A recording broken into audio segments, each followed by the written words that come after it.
there, I'm Stephany Cochran, the Executive Director for the Green Shoe Foundations, and this is Green Shoe Conversations. Welcome. Hey, today I am so excited. I have got some really good friends with me that I'm going to introduce. I've got Mr. Eddie Fischer and Mr. John Campbell from Casa Colina. Hey guys, how are y'all doing?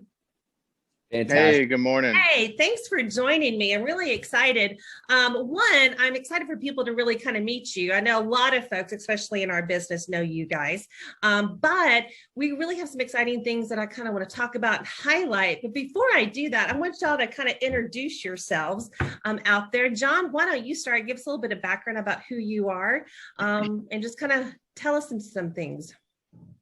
Sure. So again, my name is John Campbell. I'm the owner and CEO of Casa Colina, and I've been owner in the owner role since 2017 when it opened. But I'm from Dallas, Texas. I live here with my wife. But my story really begins, 13 years ago, when I personally got into recovery and got sober at the young age of 21. That's kind of my reborn age, if that makes any sense. And I've been sober ever since then. Very fortunate to go to treatment once and just kind of have the right people in my life along the way, which helped shape me into the man I am today. And I've worked in the mental health and addiction treatment field pretty much almost the whole time I've been sober. I got out of treatment and started out as an overnight recovery technician, and literally I've worked, I think, in every position in some sort of fashion in treatment. I'm also a clinician. I'm an LCSW and LCDC. I'm certified in brain spotting and trained in psychodrama. I've worked in hospital settings and psych units, and so that's really helped me understand not just addiction, but also the mental health side and everything that goes into running a dual diagnosis treatment center. Right. Great. Thank you for sharing that. Eddie, I'm going to turn it over to you. You can tell us a little bit about yourself. Well, good morning, Stephany. Very grateful to be with you. My name is Eddie Fischer, and I'm the director of national community outreach at Casa Colina. I'm very grateful to have joined the team in March of 2021. I also have a recovery story. I just celebrated 15 years clean and sober in April. So really, really grateful, to hit that little benchmark there, and still one day at a time, however, no matter how much time we have. And my journey started at the Betty Ford Center, actually, in 2005. Got sober in 2006, got connected with the alumni program, and became an regional alumni volunteer for 10 years with the Betty Ford Center, and then have been in the industry. Oh boy, probably. I started really always helping others, but started actually a care management. What I didn't even know what it was, really, quite frankly. It was case management, crisis management. I got thrusted into that in where I lived in Scottsdale for 18 years before coming to Texas with the church that we were attending. So I did 5 years of that. Crisis work, and then moved to Texas in 2018 and worked for an adolescent treatment center for 3 years. So it's started my journey in New Jersey. That's where I was born, as you could tell with the accent, and lived there for 30 years, Arizona for 18, and now Texas. So grateful to be here for 3 years with my wife. We're married 15 years, sober 15 years, and married 15 years. I don't know what is the bigger miracle. Exactly. Well, I'm glad you finally found your right place in Texas. I mean, you guys know I'm a Texas girl from the Dallas-Fort Worth area. So Eddie, finally, you're in the right spot. Yes. Yeah. so to say. Well, tell me a little bit about Casa Colina and the treatment center, and kind of give us some background about the work that you guys do. Sure. So again, we've been open since 2017, and we're a men's only residential treatment center, and our bread and butter is the 90-day model, and that's really all that we do. And you don't really hear many places that's all that they do. Usually, you get 30, 60, 90 day, or a kind of a menu of options. And the reason for that, so when I got sober, I did 60 days in treatment, and I did 11 months in an extended care sober living with a lot of clinical work. And so I did a full year basically in treatment. And it was very good for me, but it was also, a lot of it was hardcore 12-step big book, all the things that I still practice today, which I think is part of the recipe for recovery. But I say part because I've, seen a lot of places and heard a lot of places that, you go there for 30 days, they hand you a big book, and that's pretty much all you get, and and they cost a lot of money. And when I was looking, we were thinking of opening Casa, we wanted it to be different. We wanted it to be smaller. So we have 22 beds. So clients can have a lot more clinical care. And so, so I have my background in the 12-step work, but then also I became a clinician early on in my recovery. And so what I learned through my own personal journey and working with people is that, there's the addiction work, and then there's the work on the family of origin issues, trauma, grief and loss, all these things that we see with people that come into treatment. Very rarely, 1% probably that show up at Casa, it's the only problem is they drink too much. Right. And so I wanted to open something and have something where, how do we address the addiction issues, but also start to address all the other issues as well, and to have a significant amount of time to do that. Because that does take time. What I learned through my journey is I stopped drinking and using drugs at 21, but through most of my early 20s, I was in therapy and learning about myself and working on myself, and kind of in my background and my family of origin issues, and things that really weren't addressed in treatment.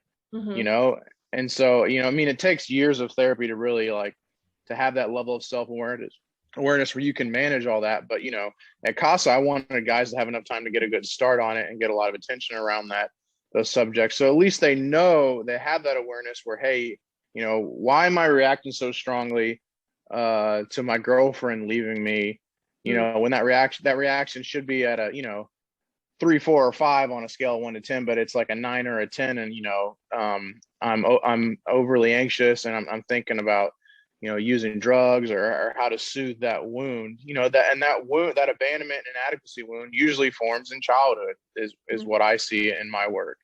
And so that's the kind of work we do at Casa. We have a lot of clinicians on staff. We're not just we don't have just 1 or 2 and they have 10 clients each and they're overworked. What I've seen is the counselor's responsible for dealing with all their issues and then managing the family and dealing with groups and all that, and they're overworked. And so at Casa, when a client comes, they get assigned a chemical dependency counselor to work on substance abuse issues and education surrounding that. They get assigned a master's level clinician to work on family of origin issues, trauma, grief, loss, everything that I just highlighted. And then also we have a director of family services who I know you've met, Stephany, who works just with families the whole time. And so all of our clinicians, they're not overworked. They don't have huge caseloads. They give every client plenty of clinical attention. Our clinical director meets with people and is very involved, and I'm involved as well. I facilitate family program, actually starts tomorrow, our 3-day thing. And, just because that's why I got into this business, and I don't want to lose sight of that, because, this business can be very up and down and frustrating, but I like to be reminded of, I got in this to help people and save lives, not, make a profit. Right. And I love that. And even on your website, it talks about the holistic experience, but not just the kind of quick term that people use now. You guys really do take that holistic approach. Right. And of course, you know, with Green Shoe, we really do tie into looking at that relational trauma that you talked about. And it's not about just putting a Band-Aid on the addiction symptom, but really going and trying to figure out why and actually healing those wounds. And so, you know, working through that. And so, you know, I love you're talking about how trauma fits in, and how it fits into the scope and the work, and how the family fits in too, you know, with your clients. You know, some of the conversations we've been having lately and things that we're hearing through social media and things, particularly coming out, I mean, I think we can kind of say we're post pandemic now, is, you know, where, you know, what are you guys hearing and seeing with men's mental health and, you know, different issues coming out of the pandemic? Well, so one of the conversations I have a lot with families, you know, and when the client gets there before they come is, you know, John, I think he's depressed or he has anxiety, you know, and so what I explain to them, it's kind of that age old argument. What came first, the chicken or the egg? Are they depressed and then they're, you know, treating the depression with marijuana or whatever their substance is, or are they using so much their life's falling apart and then they're depressed as a result of it, you know? So one of the things I think we do great at Casa is they're not quick just to label you with a diagnosis and throw about a bunch of medications on you, because, you know, depression doesn't necessarily mean it's always about a chemical imbalance in the brain and everybody needs to be on Prozac. You know, I think it also has to do with everything I've been highlighting, you know, those abandonment and inadequacy wounds that form in childhood and the trauma. And I think everyone has trauma. You know, I don't think it's just, you know, when we think of trauma, a lot of times we think of like, you know, near-death experiences or, you know, big T trauma, as they call it, where it's, you know, reoccurring, you know, sexual abuse or whatever the case is. You know, I mean, I've worked with some guys that, you know, their traumatic reaction is on the same level as someone who's been abused, and the thing they've been through is, you know, I was bullied in high school, or, you know, my dad wasn't around because he was working too much, you know, and so I like to focus on that too when dealing with mental health issues, not just, you know, with medications and everything, but, you know, you mentioned the holistic approach with the mind, body, spirit. You know, approach we take at Casa, you know, healing the spirit through the spiritual services and things we offer, but also healing the body through meeting with a dietitian, healthy eating, working out, being active, and all that, which is something I personally do. And I'm a big believer in, to also help you work on your mental health issues as well. And so we find a lot of guys that come in, you know, and they have you know, they've been diagnosed with depression, general anxiety disorder, bipolar disorder, you know, all that stuff. And, you know, and the next thing, you know, we've got them on a good vitamin regimen, you know, which our doctor does with the labs. And then they're working out, they're taking care of their soul, they're working on their mental health with, you know, the groups, the individual therapy, all the intensives, the family work. Next thing you know, they don't need medication. You know, they've got enough service. They understand themselves well enough, and they've received a good amount of services where they can go forward in life and be successful.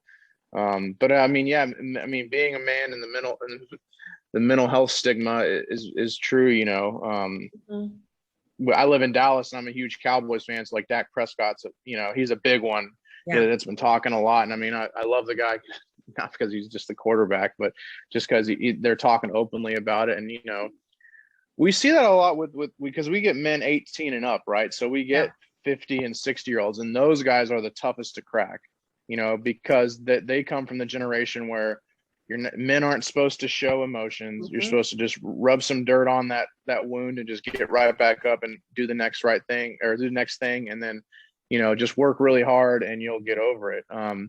You know, some of the younger guys are better, I would say, but it's still by no means where it needs to be, you know, because they're parents, right? You know, we get 18-year-olds, but their parents come from that generation of, you know, we're not going to talk about feelings. You know, we talk about these unspoken family rules and family program, you know, we don't talk about anything. We can't trust each other. We're not allowed to have feelings, and we're not allowed to ask for help. Right. You know, and so we try to really work on that with through the family work and through all the everything we're doing with the clients too, to break that stigma and, have everyone have an open and honest relationship, and, have a level of intimacy where they can talk about wounds and mental health issues and depression, and being able to ask for help and say, what, hey, I'm struggling. I just don't like myself today. Right. Or whatever the case is. And it's amazing the shame and guilt that they'll bring in just by asking for help. That's what we see too. That seems to be the hardest thing. But when they do, then they feel ashamed of it, for asking for help, and helping them kind of, work on that and almost be proud that they were able to, to let somebody know that they needed help with that. Absolutely.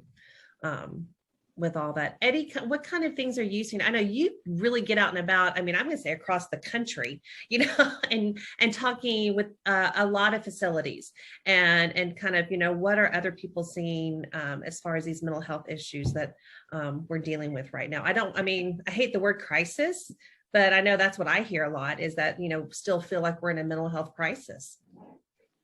Well, absolutely. And I don't think that's going to end anytime soon. I had a really good conversation with a friend yesterday about the difference, even being, in the journey, for 15 years, longer actually, but, the difference, that the balance between solitude and isolation, and it's really a fascinating concept, right? Because like solitude could be very healthy. Sometimes you just have to turn it off, right? But I know, for speaking from my point of view, that solitude could start getting a little bit too comfortable, and then leading into isolate, crossing over to that. And I really truly feel that a lot of folks are just in that isolation, right? Because we've been kind of pushed into it. And, thank goodness, like for Zoom, right? Because you can, get solutions, on that. However, the human, there's nothing better than going out for dinner and then doing something for recovery with a group of people. I mean, that's, has been my number one fellowship. Yeah. Has been, so important in my life, and something that really helps me thrive and gives me peace and enjoyment and gratitude. And I just see a lot of folks that are just, people are isolated, and that's what, addiction does. That's what it does. It leads you into that isolation, and kind of, it literally takes you out. Right. So that's what I'm hearing. A lot of folks are just, bottled up, and it's a real struggle. And then, medications, taking meds, and, not being able to maybe see a doctor. Right. Somebody, a professional. I know a lot of therapy, was being done online, and that's still better, obviously, to do something for yourself. But, and then the other thing too, right? I mean, if you're kind of hanging on a balance and you're not healthy, you can kind of use this pandemic as an excuse. Like, so I see a lot of, I can't do anything, so I might as well just, be by myself and, be safe. But, that could be used, right? If someone's not healthy or is really struggling in their life, like that could be just like a very easy segue to, a lot of sadness and, right. So I see that isolation piece to solitude, and even a lot of sadness. Yeah. There was a lot of grief, yes. Yes, we lost loved ones, but we lost so much more too. We lost connections, like you talked about. You had to be purposeful in using Zoom or phone calls and trying to connect to people. I remember you guys actually came out right when we started back. and may have been the first people I had in the building. We had to kind of sneak in and be quiet and everything and all that. But I remember that feeling of, oh my gosh, I've got people here. I was so excited. I think I grabbed you, Eddie, like, oh my gosh, you're here, because we hadn't had those connections. But if you weren't purposeful in it, it was really easy to slip into that isolation and stay there, because that became safe with everything. No, absolutely. And, it's interesting too, like being an extrovert. This is right. Right. Like it's interesting. My wife's introverted and she was like, oh, this is great. I get to work from home and I'm like, oh my goodness, I was just, my whole life is around connecting, and being out there, and just, I love it, so much. So, being summoned to, your residence, it's a really odd time. So, I'm grateful for the tools. I'm grateful for, the things that I was able to build. It's interesting, right? We're always always preparing.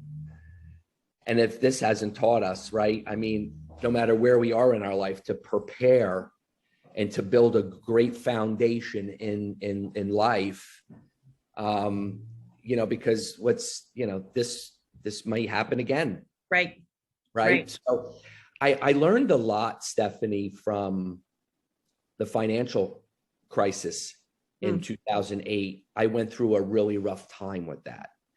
So, it was interesting, right? I learned a lot from that and brought a lot of that into this piece of my life, this, time frame in our lives.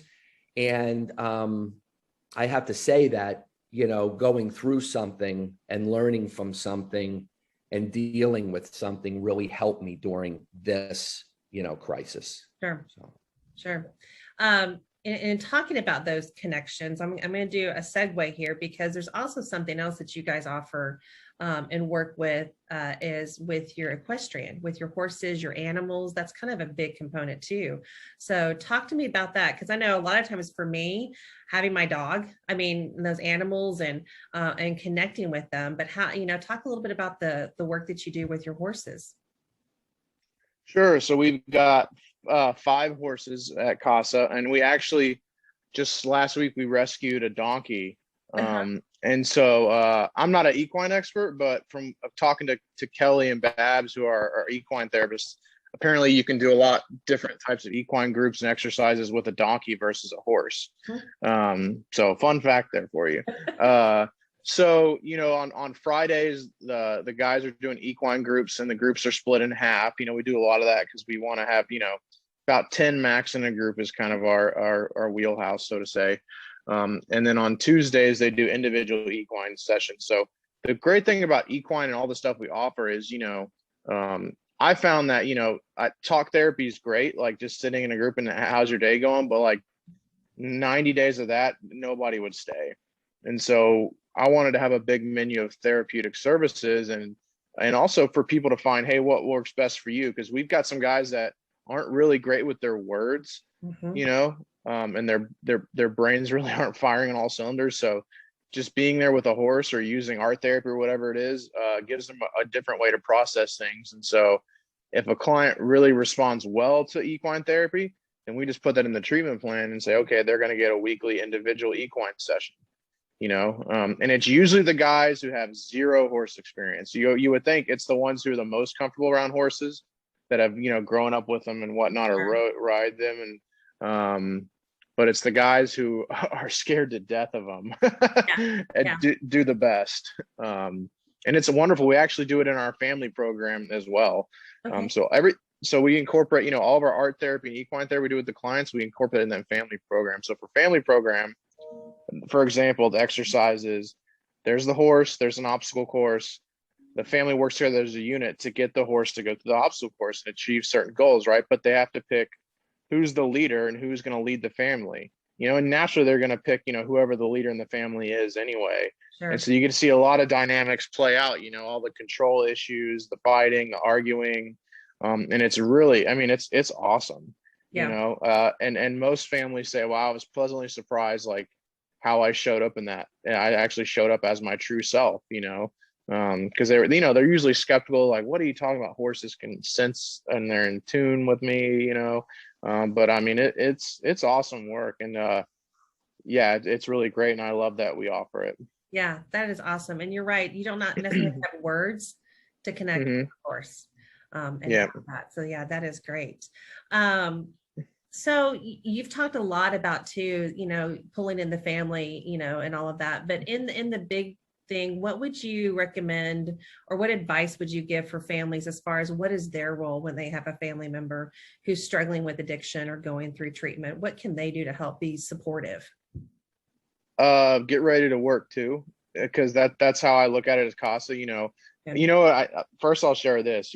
My dream at one point would be to, we have Casa, the 90-day facility, but would be a place where here the client goes somewhere for 90 days and then the family goes to a different campus for 30, 60, 90 days, whatever. Yeah. And they're in treatment and at different campuses at the same time, and then they come together and do a family program. If there was ever a way to do it, I would do it. But that's so we ask families to, you're gonna be asked to do some work, and we have someone who's going to be following up with you every week.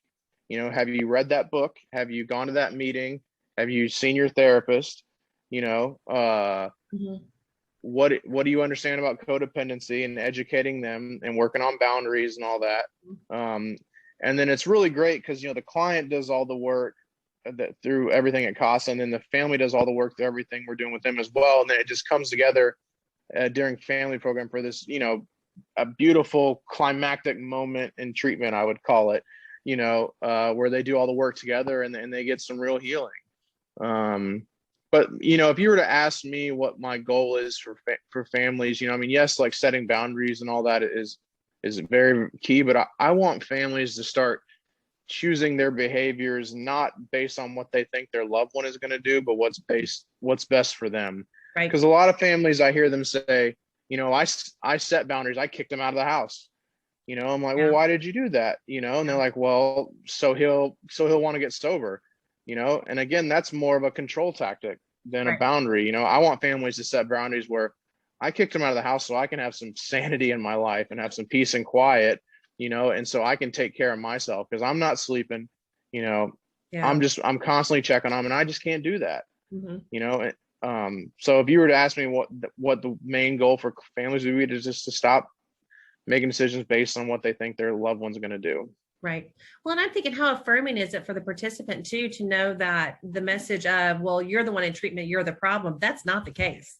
The family has to work on themselves. Absolutely. Everybody has to do the same amount of work with that. So I love that approach. Okay. Before we go though, from each of you personally though, what are your self-care, like routines, tricks? John, you talked about kind of connecting mind and body, but what do you guys do to kind of take care of yourselves? Well, I'm huge into fitness, and eating healthy is a big one for me. But something recently I've done, and maybe this is too much information, but I've been working with a holistic doctor on gut health. And that's the second brain. And so I've been taking a lot of different vitamins and things to level off the bacterias in your stomach and probiotics and all that, and I used to just kind of, I'm 34 and I was working out, protein and all this stuff, and trying to make that shift for me, and eating, different and more like collagen and pea protein and all that. And it's actually, I feel a lot better. And so my quality of life has improved. And so, again, health and fitness and taking care of your body, and that is something new I've just been doing is huge for me, coupled with, the 12-step work I do. And I go to church with my wife every Sunday. So I really try to take care of myself from all aspects, and, surrounding myself with a really great support system. All the people I work with, I'm friends with, and most of us, we're all in recovery. And so just having the atmosphere where we can have tough conversations and call each other out is great too. That's awesome. Eddie, what about you? Well, I definitely, setting the tone daily in the morning and in the evening with prayer is something that has worked for me, that I was instructed to do in the very beginning, and I've carried that out. because it sets a tone for the day of gratitude. And in the evening, it shuts my brain down with gratitude once again. Fellowship is just, and service. Yeah. Service over self is a big part of my self-care, because it's necessary to get out of my own way and help somebody else. I love hiking with my wife. She gets me going on these trails, and, we've done some really fun trips throughout the years. So I'm so grateful for, that exercise. That's something, I just seem like that hiking and enjoying outdoors and nature is something that I cherish to do with her. I also I get a weekly B12 shot. So I do that, and it's interesting, now being in my 50s, kind of being humbled a little bit on, making sure, but the little things, right? My wife and I will go for a pedicure together. That's fun, right? Get a facial, a massage, some things like that. And then having fun. I love making pizzas. I was about to say, where's the pizza? Come on, you've got to talk about that. It's so much fun because the process to it. I love the kneading of the dough, the patience and following certain recipes, cutting up the vegetables, the toppings, but it's also the preparation and then, serving others and just putting smiles on other people's faces. That's kind of my heritage, what I've come from, and it's just so wonderful. I love doing that at Casa on Wednesdays. We do Welcome Home Wednesdays for our guests. And then usually on the weekends, I make pizza for my wife and my brother-in-law and sister and my nephew and nieces. They'll start doing the dough with me. We have just such a wonderful time. So yeah, it's really, getting together with others, and taking care also health-wise too. It's interesting, right? Like going to the dentist, staying on a regular routine with that, going to my doctor now and doing the things that I have to do, at my age, what's recommended, right? I think that's one of the gifts also too of recovery. Yeah. Is, and working hard to constantly improve, is, taking care of yourself and doing those things. And when you do them, it's such a wonderful feeling. It's a feeling of accomplishment, of responsibility. And that just puts, a lot of gratitude, in my heart. And it's also the actions, Stephany, right? Like we could talk, there's a lot of talking heads today. There's a lot of information out there today. Do this, do that, do this, do that. Everybody's being talked to. Right. But we need to set examples and just go out and do it. Right. And do these things. So that's important part, not talk about it, but be about it. Right. And I think, for us, the term self-care is a hot term, it's all over social media and everything, but you guys gave such great examples of really self-care is about taking care of self, but that's about being connected to yourself in order to know what to do. John, I love the fact that you're connected enough to your body to know what it needs now and to do different things. And Eddie connecting to self through gratitude, but then connecting to others through service. And to me, that's what self-care is about. It's not the hottest new type of yoga that you can go do and different things. And yes, not knocking yoga, because that is one of my most awesome moments, that I love to do. But I do it in order to connect to my body and self, and we have to do that. So guys, thanks for joining me. This was awesome. We are going to put information too out so people can be able to reach you guys, get more information about your treatment facility there just south of Dallas. So you guys are not far at all from the Oklahoma City area. Super, super easy to get to the DFW area down there. And even if just folks have questions, to give you guys a call to reach out and different things. And we encourage you guys to reach out to us. These conversations, let us know if you have any questions, things you'd love for us to discuss. And we'll keep kind of bringing them to you, but go out there, connect to self, connect to mind and body. And we hope everyone has a great week. Thanks for joining us.